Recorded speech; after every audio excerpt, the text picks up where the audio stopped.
안녕하십니까. 세상 읽기의 심리학자 김태형입니다. 예, 안녕하세요. 류경원의 국제평화 뉴스 류경원입니다. 반갑습니다. 네, 반갑습니다. 예. 지난 시간에 나오셨을 때 예. 그 미국의 패권 추락 얘기를 해주셨고 군사 패권 추락도 설명을 해주셨는데 예. 오늘은 조금 자세하게 이 군사 패권 추락을 두 가지 측면에서 창과 방패의 측면에서 예. 설명을 좀 해주시면 좋을 것 같아요. 일단 창 하면 방공망 아니겠습니까? 현대에서의 창의 대표적인 것은 방패죠. 방패. 예. 창이 아니라 방패죠. 막는 거. 네, 맞습니다. 방패. 그러니까 방공망이라고 봐야 되겠는데, 예. 미국의 방공망, 이게 이스라엘의 방공망이기도 하고, 뭐 조금 다르긴 하지만, 예. 우크라이나 방공망이기도 하고, 서방 세계의 방공망이기도 할 텐데, 네. 현재 실태가 어떻습니까? 일단 미사일 방어망이라고 하죠. MD. 네, 네. 예. 우리나라도 있죠. 예. 크게는 이제 고도에 따라서 이제 사드하고 패트리어트. 근데 실전에서는 지금 이제 패트리어트가 이제 우크라이나 전부터 검증이 되기 시작하고 있죠. 그래서 이제 최근에 좀 화제가 되고 있습니다. 자, 우크라이나 전에서 예. 패트리엇이 위력을 전혀 발휘하지 못하지 않았습니까? 예. 작년 5월이죠. 그 중순하고 하순에 이제 그 러시아 극초음속 미사일이 네. 처음으로 이 패트리엇 포대를 깨버렸죠. 어. 이게 포대 하나가 1조 3천억 원 이렇게 하는데 그 이제 두 개가 깨진 거죠. 그리고 올해 3월에 또 깨지고. 자, 예. 패트리엇이 이스라엘에 있지 않습니까? 예. 그래서 이제 문제가 된 게 네. 요번에 그 4월 달에 이제 이란이 그 이스라엘 보복 공격을 할 때 이 패트리엇이 거의 이제 기능을 못 한 거죠. 예. 거의. 그래서 이스라엘이 이제 못 참겠다 하고 이제 퇴짜를 놔버렸습니다. 이제 안 쓰겠다. 안 쓰겠다. 아예 뭐 우크라이나로 보내버리겠다. 이제 갖다 버리겠다. 이 비싼 값에 갖다 놨는데 쓸모가 없다. 예. 자, 그러면 이 패트리엇이 좀 문제가 있다는 얘기가 사실 예전부터 있었습니다. 예. 네, 있었는데 그런 이유 때문에 상당수의 나라들이 패트리엇을 사기보다는 오히려 러시아 쪽 대공 미사일인 네. S 계열, 예, 300, 400, 400, 이런 500. 걸 예. 구입하려고 했던 건가요? 그렇죠. 예. 지금 그 러시아 S400을 보면 아마 실전에 쓰이고 있는 그 현존 최고의 MD 시스템이다. MD다. 그래서 러시아는 심지어 이걸 이제 우방국인 이제 중국, 네, 이란, 판매하고 있죠. 인도, 튀르키예. 네. 튀르키예 나토 가입국인데도 미국의 그 반발을 무릅쓰고 이제 공급을 했죠. 그리고 자기들은 그 위크레이드 S500, S500. 500을 이제 양산을 시작했고 그리고 심지어 이제 고위의 등급 S550까지 개량을 하고 있죠. 예. 그러니까 쉽게 얘기하면 이제 패트리엇은 세계적으로 예.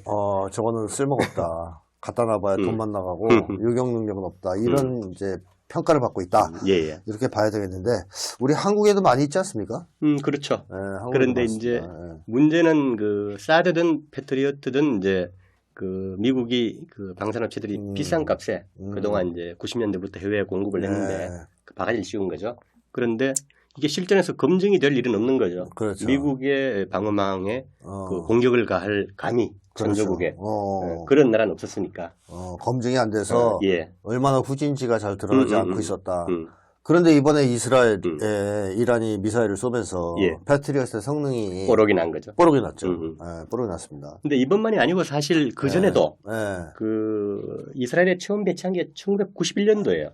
옛날이네요. 91년도 걸프전, 1차 걸프전 때인데 그때 이제 그 사담 후세인이 이렇게 미국하고 붙어서 열받으니까 이 이스라엘 쪽으로 이렇게 여러 발을 날린 거예요. 뭐 미사일 쐈습니까? 이렇게 미사일 스커드 계열인가 뭐 쐈는데 그때도 이렇게 요격이 안 된 거예요. 그때도 안 됐는데 흐지부지 넘어가 버렸죠. 발표를 못 하고. 근데 요번에 이제 이란이 한 300여기 드론하고 뭐 미사일 발사하면서 이제 대규모로 공격하고 전 세계가 이제 실시간으로 다 봐버렸으니까 이제 그 이스라엘 기지가 타격을 받으면서 이제 뽀록이 난 거죠. 근데 이스라엘이 이제 열받은 게 91년도에 이 패트리엇을 배치하고 그동안은 휴시한 거예요. 안 맞아도. 네.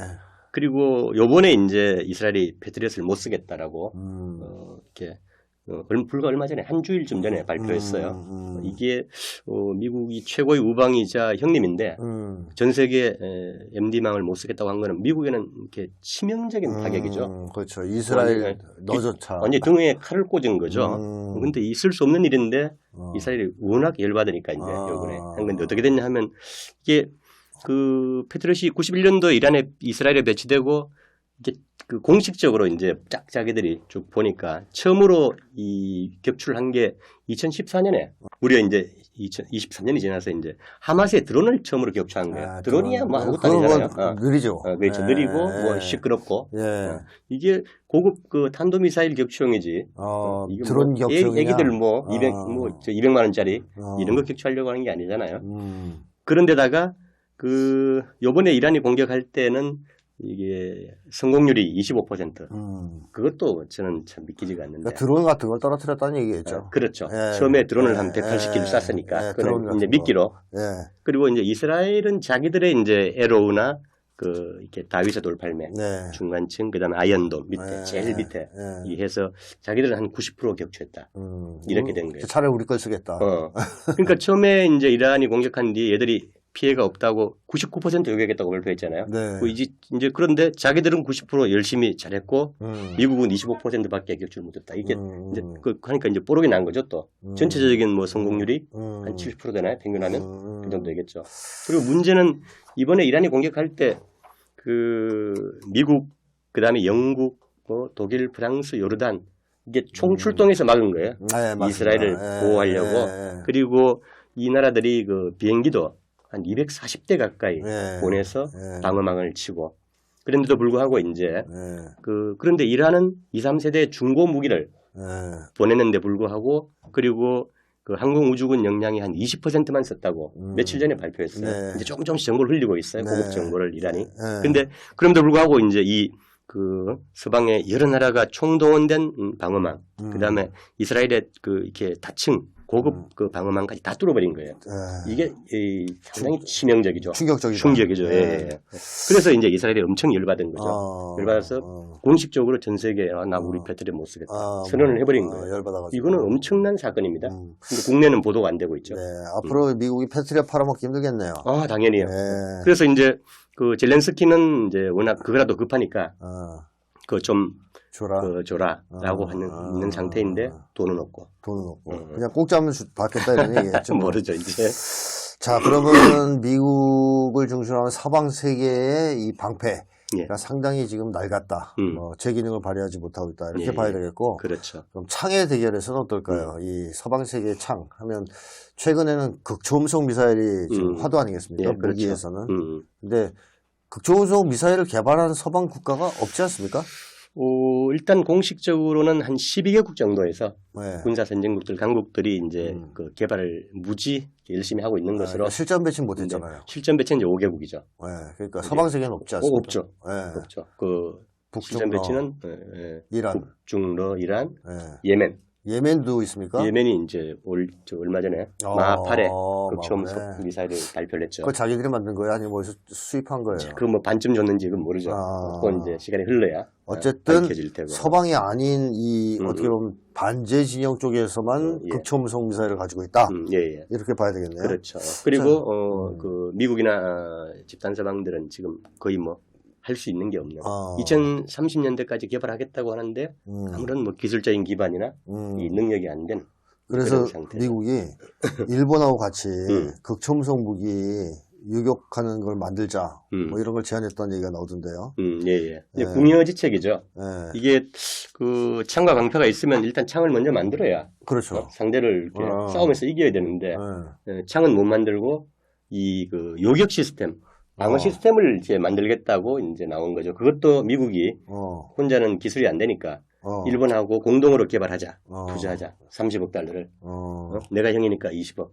일본은 기시다는 10억 달러. 이렇게 해서 이제 너희들 돈 내라. 우리 돈 별로 없다 이런 얘기인데. 근데 문제는 이제 이게 패트리엇도 실력이 없지만 그 지금 새로 개발하는 이 MD 시스템도 그 완료 목표가 2030년까지예요. 근데 그때까지 얘들이 과연 살아남을 수 있을까도 저는 의문이에요. 그렇죠. 그리고 창이 안 되니까 상식적으로 극초음속 미사일이 예를 들어 마하8이라 그럼 이거를 요격할 수 있는 미사일은 마하 9는 나와야 될 거 아닙니까? 더 빨라야 되겠죠. 더 빨라야 될 거 아닙니까? 심지어 오는 놈은 이렇게 회피 기동을 하는데. 그렇죠. 전후 좌우. 근데 지금 지네가 극초음속 미사일을 못 만드는데 요격 미사일은 어떻게 만든다는 겁니까? 그러니까 이게 논리적으로 말이 안 되는. 자, 그래서 서방 쪽에서는 뭐 그런 이제 말폭탄을 던지면서 자기네들도 극초음속 미사일을 만들고 싶을 거 아닙니까? 그렇죠. 얼마나 급하겠어요. 영국에서도 뭐 만들고 싶다는 얘기를 한 것 같은데 가능한가요? 서방 세계가 극초음속 미사일을 빠른 시일 안에 만들 수 있을까요? 그래서 이제 급하니까 미국하고 일본이 이제 붙어서 공동 개발하자 그러고 있고 영국도 뭐 12억 달러인가 들여서 한번 만들어 보자 극초음속 미사일. 근데 이게 그 극초음속 미사일이 보통 이제 마하 5 이상의 속도가 나오면 극초음속이라고 하는데 일반 대포에서도 처음 포신해서 나갈 때는 그 정도 나와요. 그리고 웬만한 지금 뭐 탄도미사일 서방이 가지고 있는 탄도미사일들도 이제 중력 가속도로 떨어질 때는 다 이제 그 이상은 나옵니다. 맞습니다. 그래서 속도가 진정한 척도가 아니고 맞습니다. 이게 마하 5 이상의 속도를 내면서 이렇게 조종을 할 수 있는 통제하고 이게 왜 어려우냐 하면 마하 5 이상이 되면 이제 미사일 발사체 주위로 이제 이온 전리층이라고 플라즈마 상태가 형성이 되면서 지상과의 교신이 기존의 이렇게 통신 기술은 어려워져요. 이 부분을 이렇게 뛰어넘는 기술을 그러니까 이론 물리학이나 그다음에 탄도 연력학 그리고 재료공학 초고온이니까 거의 견딜 수 있는 견딜 수 있는 이런 것들이 다 합쳐져야 되는데 이건 돈이 있다고 되는 게 아니에요. 그렇죠. 뭐 100억 달러를 갖다 박아도 힘들다. 그래서 러시아의 이제 미사일 전문가 드로즈덴코 이름도 좀 거스러운데 이 양반이 이제 며칠 전에 얘기를 했어요. 영국이 이제 발표하겠다, 개발하겠다라고 하니까 그 기술은 너희들 돈이 아니고 사람이 하는 거다. 사람의 개발하는 거다. 재밌는 표현을 냈어요. 그리고 너희들이 이제 지금 러시아의 지르콘 같은 마하 9 이런 것들을 그게 뭐 2030년대가 될지 모르지만 만들 때쯤에는 우리는 가만히 있겠냐. 그렇겠죠. 우리는 이미 다른 것을 갖고 있을 것이다. 호언장담을 한 거죠. 이게 상당히 참 재밌는 표현입니다. 이게. 그러니까 지금 너무 많이 뒤쳐졌다. 따라잡기 힘들 것이다. 심지어 푸틴은 뭐 한 두세 세대가 2, 3세대가 뒤쳐져 있다. 서방이 이렇게 표현하고 있죠. 자, 그래서 뭐 어떻게 보면 지금 미국의 서방 세계의 이제 군수 산업 이쪽에서 만들어내는 것들이 이 반제 진영에 비해서 너무 지금 현격하게 차이가 나고 있는데 그 원인은 뭐 어떻게 봐야 됩니까? 그동안 너무 교만해서 연구를 안 한 겁니까? 저번에도 뭐 몇 번 이게 논의가 됐었죠. 뭐 제일 큰 요인은 91년도 소련이 무너지고 이제는 역사의 종언이다. 자본주의, 신자유주의가 영원히 이제 승리했다. 지금 거기에 돈 쓸 때가 아니고 금융자본이나 키워서 또 뜯어먹자. 그래서 대학 총장들이 모여가지고 그때 지금 뭐 요번에 미국 대학생들 반전 시위, 신팔레스타인 시위하는 양상들을 보면 미국 대학들은 그냥 기업가가 학문 연구자가 총장을 하는 게 아니고 기업가가 하고 있잖아요. 근데 이제 그때부터 이미 그래서 전부 이제 대학 총장들이 모여서 이제는 뭐 우주공학 이런 거 이제 좀 탁 줄이고 이제 전부 이제 뭐 경영, 그다음에 뭐 무슨 투자 이런 쪽으로 해서 학과를 이제 늘리고. 똑똑한 학생들 전부 이제 월가로 다 가버린 거죠. 그렇죠. 이제 그때부터 이제 그렇게 됐고. 내리막길을 걷기 시작했다. 저번에도 한번 말씀을 드렸습니다만 이제 박철 박사라고 나사에 37년 근무했던 유명한 우주공학자가 있습니다. 한국 사람인가 봐요. 그리고 나사 내에서도 이례적으로 한 번 받기도 힘든 상을 2번 받은 노벨상 비슷한 걸. 그리고 미국 내에서도 극초음 속도를 다루는 이론이나 무기 체계에서 가장 이렇게 앞서 있는 분인데 지금 연세가 많습니다. 80세 중후반 되나. 근데 이 양반이 이제 몇 년 전에 통일뉴스 인터뷰하면서 재밌는 얘기를 했어요. 사드나 이렇게 패트리어트 요격 시험을 할 때 이게 실전 배치하기 전에 국방부 이 방산 기업체들이 국방부 예산을 뭐 이렇게 엄청나게 받아서 오랫동안 연구 개발해서 이제 됐다 해서 시험을 할 거 아니에요. 시험할 때 이제 국방부 뭐 그다음에 싱크탱크 방산업체 무기 전문가들 한 300명씩 불러 모아서 한대요. 근데 이게 뭐 미사일 쏘고 하는데 공중에서 이렇게 잘 안 보일 거 아니에요. 이게 시험 발사에서 안 맞는데도 그냥 맞았다고 하고 전 박수 치고 와인 먹으러 간대요. 그냥 파티하러. 한 300명 모여서 이 사기를 치는 거죠. 전 세계에. 그렇게 해서 사드하고 패트리어트를 배치를 했다 이거예요. 그게 이제 실전에서 검증이 안 되다가 이제 검증이 되고 하나 둘 그러니까 뽀록 나고 있는 거죠. 이게 참 어떻게 보면 인류 앞에 희대의 사기극 비슷한 그렇게 돼버린 거죠. 자, 그러면 이제 조금 구체적으로 몇 가지만 짚어보고 싶은데요. 이제 러시아하고 중국, 북한, 뭐 이제 국가로 관계로 됐으니까 조선이라고 불러야 된다는 사람들도 있는데, 예. 네, 어쨌든 북한이 가지고 있는 극초음속 미사일, 러시아가 가지고 보유하고 있는 실전 배치한 미사일 중에 아방가르드라는 게 있습니다. 예. 예, 그건 어떤 겁니까? 이게 지금 나온 극초음속 중에서는 이제 제일 무서운 거죠. 그래요. 예. 지금 인류가 가진 최고의 선진화된 ICBM이 이제 화성 17, 18. 그다음에 러시아의 사르마트.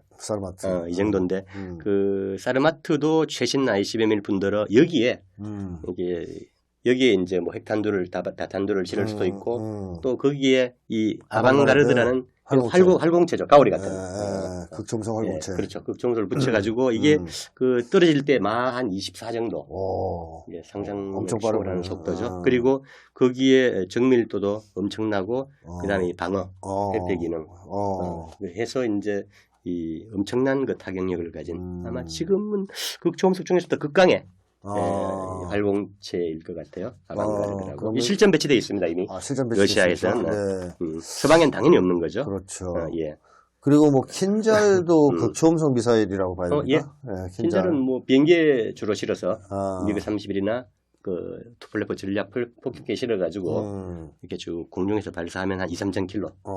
마 13에서 13 정도 이렇게 날아가서 이게 이번에 우크라이나에서 2년 동안 이렇게 킨잘에 골병을 들인 거죠. 그 우크라이나나 서방의 그 무기고 용병들 집결지, 그다음에 뭐 하여튼 인프라, 전기 시설 이런 것들을 집중 타격하는데 이게 워낙 빨리 날아가니까 요격 자체가 안 되고 여기에 패트리어트가 터진 거죠. 깨졌다. 패트리어트는 중요 시설을 막는 시설인데 이게 서방이 러시아가 딱 이렇게 정찰 자산으로 간파하고 거기를 직접 찍어버린 그러니까 패트리어트는 자기한테 날라오는 거를 갑자기 이렇게 인식을 하니까 이게 막 32발씩 쏘는데 물론 한 발씩 이게 뭐 한 발에 200만 불 이렇게 되니까 아껴 쏴야 되는데 32발 한꺼번에 쏴버린 거예요. 그런데도 못 맞추고 자기들이 죽어버린 거죠. 자, 러시아의 좀 앞에 말씀하신 두 가지 아방가르드하고 킨잘은 탄도미사일이죠. 네, 그렇죠. 근데 지금 탄도라기보다도 거의 뭐 직격하다시피. 아방가르드는 탄도죠. 탄도인데 회피 기능들이 다. 그리고 이제 뭐 킨잘은 공대지에 가깝고. 공대지죠. 예. 치르콘이라고 또 순항미사일이 있어요. 이것도 극초음속이라고 하는 것 같은데요. 마하 9 정도. 이제 이거는 이제 배에서 쏘는. 전함이나 잠수함에서. 그 러시아가 이제 흑해가 딱 그 유라시아의 중간쯤 있잖아요. 거기서 우크라이나나 그 다음에 여러 군데로 동시에 쏘는 상당히 치명적인 이 순항 미사일이니까 낮게 깔려서 움직이겠네. 그렇죠. 그런데도 속도는 빠르고. 대기권에서 가장 낮은 상태에서 압력이 센 데서도 마하 9 정도의 속도를 내고 이제 탐지가 안 되는 상태로 이렇게 쭉 타격을 하는 거죠. 치르콘도 실전에서 지금 많이 사용되고 있습니까? 지금은 되고 있습니다. 우크라이나에서? 그러면 이제 성능이 검증이 됐다고 봐야 되겠네요. 예, 그렇습니다. 자, 그 다음에 뭐 최고 속도를 한번 비교해 보면요. 킨잘이 마하 10에 13이 나오는데 패트리엇이 마하 4.1. 토마호크는 0.8. 요격 못 한다는 거 아니에요? 토마호크는 뭐 미국이 자랑하던 약소국을 깨는 이제 공격 순항 미사일이니까 뭐 논외로 하더라도 패트리엇은 이제 막아야 되는데 그 킨잘이나 치르콘에 뭐 일단 속도가 못 따라잡으니까 절반도 안 되는. 그리고 날아오는 놈은 회피 기동까지 하니까 도저히 이론적으로 막을 수 없는 거죠. 그리고 사거리도 좀 짧지 않습니까, 패트리엇이? 뭐 그렇죠. 최대 70km. 그리고 사드 해봐야 고고도 200km. 근데 이제 아까 말씀드린 그 러시아의 S400은 한 400km. 그리고 500은 600km. 그런데 550까지 지금 개발을 하고 있는 거죠. 얘와 이렇게 어른의 싸움이죠, 사실. 그러네요. 많이 방패의 성능만 놓고 보더라도. 지금 러시아가 자랑하고 있는 방공 미사일 이게 시스템이 S-500인데요. 예, 예. 요거는 지금 대량 생산을 하고 있는 중이다. 예, 작년 말부터 수출도 하고 있죠. 수출은 아닙니다. 이거는 이제 이건 S400만 해도 워낙 좋아서 S300만 해도 사실 밑에 단계만 해도 서방의 사드나 배터리보다도 지금 성능이 나은 것 같아요. 그리고 러시아는 S300 밑에도 또 다른 이렇게 뭐 북 시리즈, 뭐 판치르, 토르, 뭐 엄청난 게 다양한 종류의 그 방패가 있어요. 지대공이 있다. 비슷한 이렇게 유형에 쓸 수 있는 다양한 환경에 쓸 수 있는. 그러니까 이제 방어 이렇게 능력이 엄청나게 발전한 거죠. 심지어 S400만 해도 그 중국, 아까 인도, 이란, 튀르키예에 수출할 정도로 그것만 해도 당대 최강인데 그 S500은 자기들이 만들어서 지금 이제 배치했고 실전 배치했고 러시아의 그 인구 100만 이상의 모스크바를 중심으로 그 대규모 이제 인구 밀집 도시 그 다음에 아주 자기들 핵심적인 시설, 중요 시설, 국가 인프라 이런데 이제 배치를 하고 있어요. S500을. 그 이제 어느 시간이 지나면 이제 또 수출하겠죠. 그렇겠죠. 지금은 550을 또 이제 만들면 그 지구촌 최고의 방패라고 할 수 있죠. 자, 그러면 이 극초음속 미사일 얘기를 하다 보면 이제 중국 얘기를 안 할 수도 없는데 중국도 극초음속 미사일 갖고 있지 않습니까? 예.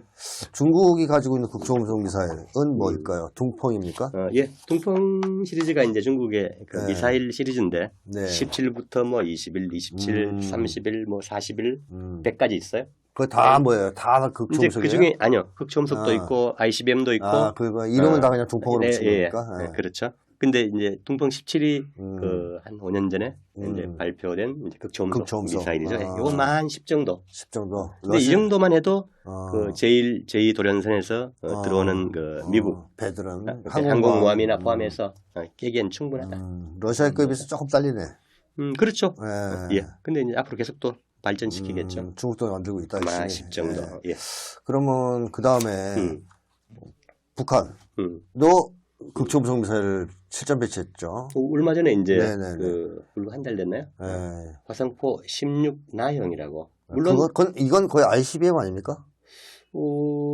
미국까지 도달하는 한 6,000km 추정 사거리가 그리고 마 15에서 18. 근데 이제 이게 북은 이제 한 극초음속 미사일 개발하고 있다고 발표한 지는 한 3, 4년 넘었죠. 근데 요번에 이제 완성태로 그 아방가르드처럼 이제 탄두부가 가오리 같은 무시무시하게 생겼죠. 화면에 보시는 것처럼 이런 형태로 또 원뿔형도 다른 또 있고 화성 10 몇 형이 또 극초음속 아닙니까? 네, 12였나요? 12형 두 종류가 있는 거로 해서 실전 배치 끝났고 요거는 좀 멀리 나가는 아방가르드 스타일의 기본이 괌이나 알래스카 정도는 타격하는 그런 극초음속 미사일을 배치했다. 둥펑보다 빠릅니다. 근데 이란도 극초음속 미사일 갖고 있죠. 이란은 작년에 이제 그 파타흐 정복자라는 뜻이죠. 이를 공개했고 그 다음에 불과 몇 달 뒤에 파타흐 2를 공개했죠. 그래서 이게 이번에 그 이란이 이스라엘을 공격할 때 뭐 쓰였다 안 쓰였다 이렇게 말이 많습니다. 이란은 공식적으로는 안 썼다. 이란 국내에서도 반반이에요. 언론 보도가. 썼다 안 썼다. 아직 공식 확인은 안 되고 있습니다. 만약에 썼다면 이제 그 성능을 검증했겠죠. 시험을 한 거죠. 잘 듣나 안 듣나. 그다음에 흥미로운 것은 아까 얘기했던 예멘입니다. 예멘이 무기가 그렇게 발달한 나라라고 생각 안 했는데 뜻밖의 극초음속 미사일을 만들었다. 마하 8 정도긴 하지만 뭐 속도가 중요한 건 아닙니다. 자, 그런 걸 보면은 이 예멘도 보통 실력은 아니다. 불가사의한 게 아까도 말씀하셨지만 2015년부터 그 후티군이 이제 정권을 잡고 그 친미 정권 몰아내고 그래서 이제 미국 사우디가 지금까지 9년 동안 봉쇄하고 폭격하고 2만여의 폭격을 하고 이렇게 이 가난한 나라의 사람들 굶어 죽고 이랬는데 이게 어떻게 지하에서 이런 걸 만들었을까? 이게 엄청난 미사일 전력을 구축하고 이번에 드론도 그렇고 그 홍해까지 봉쇄해버리고 이젠 지중해까지 봉쇄해버리고 작전을 확대했죠. 그런데 거기에다 극초음속까지 개발하는 불가사의입니다. 불가사의다. 누가 도와주지 않겠냐는 의심이 강하게 드는 상황이다. 자, 그런데 어쨌든 예멘까지 이걸 가지고 있으면 홍해에서 미국이 그 예멘이 홍해를 차단하지 않습니까? 이제 안살을 하려고 보니 그랬을 때 미국이 처음에 항공모함이니 막 끌어들였어요. 이제 이거 우리가 뚫겠다 이거. 다 뺐죠. 지금 그랬는데 다 뺐고. 미사일 몇 대 맞고 막 계속 그러더니 도망갔잖아요. 다. 예. 그러니까 이제 미국의 해상 무력으로 네. 이 봉쇄 같은 거를 풀지를 못한다. 네. 하는 게 증명된 거고. 그렇죠. 지금 반년 동안, 네. 7개월 동안 증명이 된 거죠. 그 핵심에는 미사일이 있다. 예, 미사일과 드론. 미사일과 드론이 있다. 이렇게 지금 얘기했어요. 그 예멘 후티군이 쓰는 게 뭐 싼 것들은 뭐 우리 돈 한 200만 원? 응? 그다음에 조금 미사일 고급진 거는 2천만 원. 이 정도를 가지고 계속 구축함이나 계속 공격을 하는 거예요. 그렇죠. 민간 선박들이 쉽고 공격이. 네. 근데 이걸 막아야 되는 그 서방의 구축함의 미사일 이런 것들은 뭐 기본이 이렇게 뭐 10억대, 10억대에서 40억대 이런 그 돈들을 써야 되게.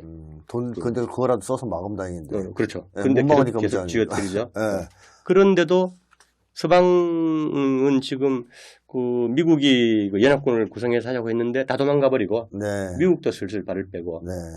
예멘을 타격할 방법이 없는 거예요. 그렇죠. 그저께는 유럽의 배들이 군함 그 세 척이 남았는데 다 도망가 버리고 독일도 빼버리고. 네. 근데 그걸로는 홍해 전체를 커버할 수도 없고 네. 그 예멘의 공격을 막을 수도 없는 거예요. 아무리 잠번지라도 드론이든 미사일이든. 근데 그 사이에 예멘은 이제 그 이스라엘이 지금 라파에 들어가기 시작했죠. 그러니까 이제 지중해까지 봉쇄하고 작전 영역을 확대하겠다. 네. 했고 그 이란도 그 진작부터 네. 지중해까지 우리가 작전할 수 있다라고 경고를 하고 있죠. 그래서 아마 그 어제 오늘 그 라파 지역에 이스라엘이 침공을 시작하면서 이 파장이 어디까지 확전이 될지 참 걱정입니다. 제3차 세계대전 이 터질 위험이 좀 높아졌다. 상당히 걱정입니다. 라파 진격 때문에. 예. 자, 근데 어쨌든 지금까지 쭉 말씀하신 거 보면 미국이 군사 패권이 뭐 아무리 말로 어떻게 하든 무슨 수를 쓰든 이 기술 차원에서 지금 안 될 것 같단 말이죠. 그래서 패권이 일단 군사 기술 문제, 특히 무기 쪽에서 뒤지면서 추락할 것 같은데 현황이 그렇다고 봐야 되겠죠? 그렇죠. 예. 그 오죽하면 이제 그 예멘이 인구 3,400만밖에 안 되고 세계 지금 뭐 최빈국 중에 하나인데 거기에도 어쩌지 못하는 지금 7개월 동안 무려 대응을 못 하고 있고 예멘이 공공연하게 그 미국을 포함한 서방의 해양 패권을 무너뜨리겠다. 끝을 내겠다라고 이렇게 대변인들이 공언을 해요. 그런 상황에서도 대응을 할 수 없는 이런 상황이 몰리고 있다. 그리고 미국 자체가 그 지난번에 살펴봤던 것처럼 이제 공수양면에서 확실히 무너지고 있다. 이게 불과 몇 년 사이에. 그래서 공격 측면에서는 삼축 체계가 미국의 핵 삼축 체계가 무너지고 있다. 저번에 설명해 주셨지만 삼축 체계라고 하면 ICBM, SLBM, 그다음에 전략 폭격기. 전략 폭격기. 이게 다 지금 무너지고 있다. 일단 미트맨은 너무 오래됐어요. 70년에 만들어가지고 배치를 한 거예요. 60년대부터해서. 그러니까 벌써 54년이 된 거죠. 와, 이게 노인인데. 고체 연료에다가 이렇게 미사일 이렇게 뭐 부품들 나사부터 다 썼기 때문에 1년에 4번씩 시험 발사를 하는데 작년 10월에 이제 실패했죠. 폭발해 버렸죠. 공동 폭발. 그러니까 이제는 1년에 4번씩 정도 이렇게 잘 날아가나 연습을 했는데 올해는 계획 발표도 못 하고 있어요. 벌써 지금 5월인데 한 번 했어야 되는데 그러니까 이게 한 번 더 폭발하면 이제 완전히 무너지는 거예요. 못 쓴다고 봐야죠. 못 쓴다고 봐야죠. 그러니까 한 400여 개 있는데 그냥 뭐 다 갖다 버려야 돼. 다이소에 넣어도 안 되는. 다이소에 넣어도 누가 사겠습니까? 그러니까. 날라가지도 않는데. 테러리스트들도 안 사겠어요. 그리고 문제는 이게 그 밀트맨 3 대체할 그 센티널 프로그램이라고 지난 시간에 말씀드렸죠. 이것도 뭐 몇천억 들여서 이제 그 개발 30년대까지 하겠다라고 했는데 새로운 형의 ICBM을 만들겠다. 그런데 이게 막 설계부터 그 제작 기술도 부족하고 그다음에 그 인플레 뭐 이런 거 그다음에 방산체들 뻥튀기 하니까 계속 비용 올라가고 해서 이게 뭐 걷잡을 수 없이 올라가니까 그냥 계속 지연되는 거예요. 답보 상태이거나. 이것도 거의 뭐 안 될 것 같다. 그다음에 그 비행기 있잖아요. 하늘을 나는 그 낡은 비행기. B-52. B-1. B-52. 오래된 비행기들. 이런 것들 전부 B-52 같은 경우에 그 마지막 생산 배치한 게 한국 전쟁 때 52년부터 62년까지 생산해서 배치한 거예요. 그러니까 62년도면 지금 벌써 62년 됐죠. 야, 이건 뭐 공중에 뜬 게 기적인데. 별명이 나르는 깡통이라고 그래요. 아, 나르는 깡통. 거기다가 이제 약간 레이더나 뭐 조금 이제 보완해서 미사일 쏘는 장치 하는데 달고. 이게 잊을만 하면 이렇게 추락하는 거예요. 날다가 그냥 누가 공격한 것도 아닌데. 그리고 느려서 미사일의 밥 아니겠습니까? 아, 지금은 폭격기는 별로 이렇게 예, 미사일 시대에는 아무 별로 그렇죠. 의미가 없죠. 그리고 비원도 마찬가지고. 맞습니다. 거기다가 잠수함, 발사, SLBM. 미사일. 그것도 잘 안 날아가요. 얼마 전에 이제 트라이던트? 미국이 미국 영국 시켜서 잠수함에서 뿅 쐈는데 1단 점화가 안 된 거예요. 이건 창피한 겁니다. 이거는. 네, 이 말이 안 되죠.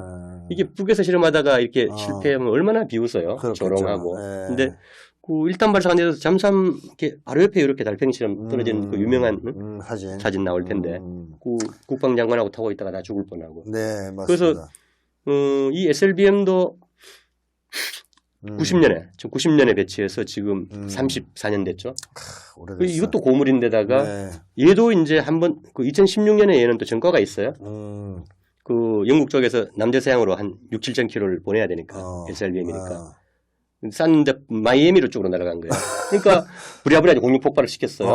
8년 전에. 그리고 두 번째 겨우 이렇게 참 이렇게 준비를 해서 쐈는데 이건 이제 일단 점화도 안 된 거예요. 그러면 이제는 이것도 연습하기 겁난 거예요. 그리고 쏴도 어디로 날지 모르고 그다음에 또 핵탄두가 어떻게 가서 폭발할지도 모르고 엉뚱한 곳에 터질지 모르고. 그러니까 이게 무게가 10톤씩 되는데 신뢰성이 없는. 그래서 앞으로 이것도 연습을 못 해요.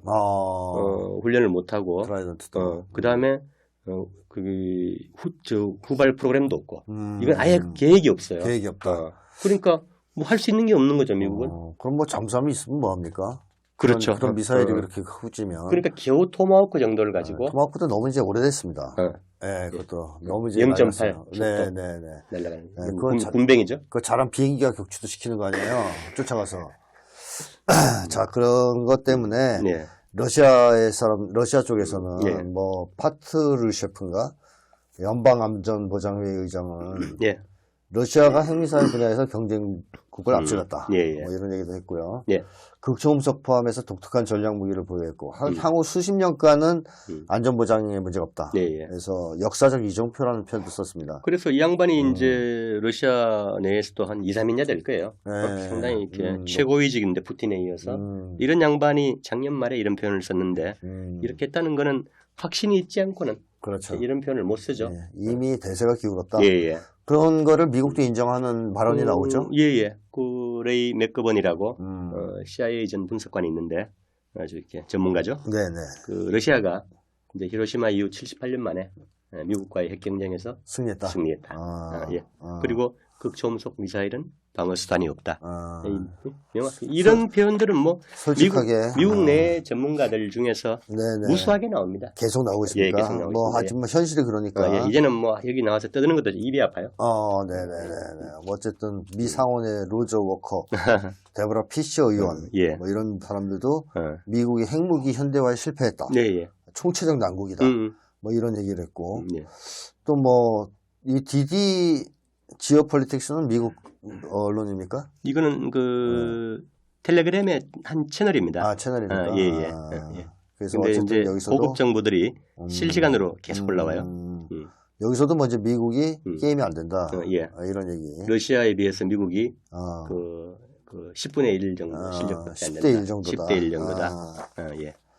그리고 또 뭐 스콧 리터 이 분은 유명한 그 군사 쪽 평론가. 그 예전 그 이라크 유엔 무기사찰관이었고 뭐 미국 내에서도 군사 쪽에 상당히 정보 전문가죠. 이 사람이 한 얘기가 미국의 핵무기 경쟁 추진은 비극적인 결말만 있을 수 있다. 돈만 쓰고 한마디로 게임도 안 되는데 이제 너무 늦었다. 이제는 따라잡을 수 없다. 뭐 그런 얘기 아니겠습니까? 그러니까 이게 기술 현대 기술 특히 국방과학 기술이 인류 전체 이렇게 기술 발전의 척도잖아요. 가장 앞서가고 이것들이 민수로 전환되는데 보통 10년, 20년 뒤에 빠질 텐데 지금 러시아나 뭐 중국, 북의 어떤 그 과학 기술 수준이 이미 서방을 훨씬 넘어서 앞서고 있다. 그래서 그 미국이 지금 이제 센티널 ICBM 프로그램이나 그다음에 전략 폭격기를 대체할 뭐 B-21 프로그램 그다음에 뭐 이런 걸 새로 어떻게 여행껏 배치를 하더라도 5년 10년 뒤에 그때는 이미 앞서간 나라들은 훨씬 다른 시스템을 또 만들 것이다. 그리고 무서운 게 그 현대 물리학의 이렇게 경계를 뛰어넘는 이런 그 무기 체계들을 이미 배치했거나 개발하고 있다. 이런 표현들이 그 북이나 중국, 러시아 쪽에 자주 나와요. 그 말 자체가 더 무섭죠. 그래서 이제 지금의 격차는 그 옛날에 기술 그 진보가 이렇게 정체되어 있을 때는 이게 뭐 50년, 100년도 쉽게 따라잡을 수 있었죠. 그런데 지금은 5년, 10년만 쳐져도 맞습니다. 엄청난 간극이 있다. 네, 말씀하신 것들 종합해 보면 그런 생각도 드는 게 이 군사 무기가 발전한 것이 나중에는 결국 민간 경제 발전으로 이어지지 않습니까? 뭐 구글 보면 그렇죠. 구글도 그렇고 뭐 인터넷도 군용으로 개발된 거란 말이죠. 이게 처음 기술이. 그러니까 항상 군사 쪽에서 최첨단 기술이 나가고 그것이 민수의 기술을 끌고 나가는. 그래서 미국이 군사 부문에서 최고의 기술을 보유했기 때문에 강대국으로 군림했던 측면이 있어요. 5, 60년대. 네, 5, 60년대. 산업 생산력도 그렇죠. 세계 최첨단. 근데 지금은 미국이 군사 기술에서 밀린다라는 것은 곧 민간 부문의 경제에서도 선두를 뺏길 것이다. 다른 나라들이 미국을 앞서 나갈 것이다. 이렇게 봐도 이제 틀리지 않을 거란 말이죠. 그런 징후들은 이미 그 미국의 경제, 그 사회 모든 영역에서 나타나고 있고, 그리고 이미 그 산업 생산력 자체가 중국을 포함해서 이렇게 앞서 나가고 있죠. 이렇게 너무 밀리는 그런 상황이 이제 우크라이나전에서도 반복되고 있죠. 특히 최첨단 이런 쪽으로. 뭐 정리하자면 그렇습니다. 지금 미국이 그 동안은 좀 잘 나갔는데. 어느 날 갑자기 보니까 지금쯤 보니까 미국은 여전히 그 칼 들고 활 들고 쏘는데 저쪽은 기관총 만들어 놓고 그걸 갈기는 상황이 돼버리는 이런 정도의 역량 격차, 수준 격차가 생겼다. 그래서 미국의 군사 패권은 돌이킬 수 없을 정도로 지금 추락했다. 이렇게 정리할 수 있겠습니다. 네, 긴 시간 좋은 말씀 감사합니다. 오늘은 이걸 마치겠습니다.